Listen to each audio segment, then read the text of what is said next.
तुमने समानता हासिल करने के लिए, समाज में बराबरी हासिल करने के लिए कुछ किया आज तक? कुछ सोचा आज तक? तमाम चीज़ें पढ़ते पढ़ते तुम पीछे रह जाते हो। किसमें पीछे रह जाते हो? कोई कर्मकांड जब करते हो, भूमि पूजन करते हो, घर बना लेते हो तो गृह प्रवेश का कार्यक्रम करते हो, बच्चे के शादी ब्याह तय करने के लिए तमाम चीज़ें पढ़ लेते हो, लेकिन उसमें पीछे रह जाते हो। इसी प्रकार से कोई जब घर परिवार में मृत्यु हो जाता है किसी का, तो उसके लिए तुम दावत करते हो ब्रह्मभोज का नाम दे करके, उसमें भी पीछे रह जाते हो। कभी समानता के लिए कुछ काम किया?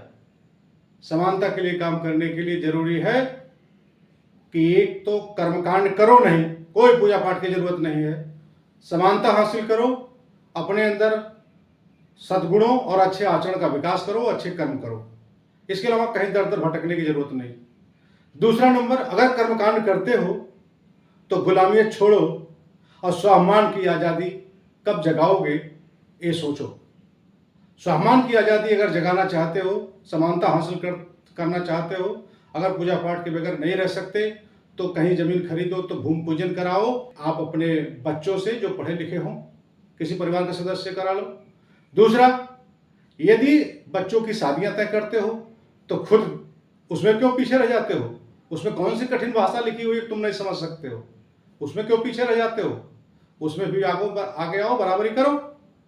कोई मृत्यु हो जाता है तो मृत्यु भोज निषेध अधिनियम 1960 का पालन करो। कोई भोज न करो, केवल सौदा हुआ वहीं से खत्म करो। बहुत हो तो शोक सभा कर लो, नहीं तो वो भी खत्म करो। विवाह करो बच्चों का, खुद की तारीख तय करो, खुद पढ़ लो और जयमाल हो जाने पर ही विवाह को संपन्न मान लो।